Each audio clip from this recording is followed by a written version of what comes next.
হুকুনু মাংস তো গাইস হুকুনু হুকুনু কাটা হয়েছে। তো 25শে ডিসেম্বর উপলক্ষে পিকনিক হচ্ছে আমাদের। তো ব্যাপারটা হচ্ছে হুকুনু রান্না হচ্ছে এখন। তো হুকুনুটাকে আজকে খাল্লাস করে দিয়েছি। আমি মালটাকে কাটলাম, তো কাটার পর সলিড মাল একদম, মালের একেবারে দানা কি। এই হুকুনুটাকে এই যে আমি এখন কষাচ্ছি, হ্যাঁ এই এখন আমি কষাচ্ছি। তো তোমরা সবাই দেখো কষানোটা, তো কালারটা কেমন আসছে হুকুনুর। তো জেটি কল তো দেরি আছে, জেটি কল এখনও রান্না হচ্ছে আরেক জায়গায়, জেটি কলটা একটু পরে আসবে। হুকুনুর দিয়ে আগে স্টার্ট করি। তো 25শে ডিসেম্বর উপলক্ষে সবারকে আমন্ত্রণ থাকলো।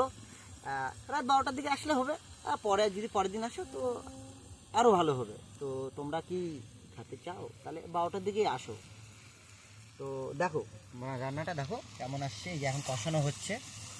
তুই কিছু কব? আমরা শুধু মাংস আর ভাত, অন্য কিছু খাই না, তোমরা ভুল ভাবে না কিন্তু। এই 2 লিটারের ঠান্ডা নিয়ে এসছি, এই মাংস কষাবো আর ঠান্ডা দিয়ে খাবো। কেন আমরা তো ওইসব জিনিস খাই না, তোমরা তো জানো। তো আমরা ভদ্র ঘরের ছেলে, ভদ্রভাবে ভিডিও বানাচ্ছি। তো একটা লাইক, শেয়ার, কমেন্ট আর একটু ফলো যদি ভালোবাসা করো হুকুনু বলে। তো হুকুনুটা আমার খুব আশীর্বাদ, মানে খুব ভালো লাগে। তো হুকুনু তোমরা দেখো, এই যে এখন কষাচ্ছি।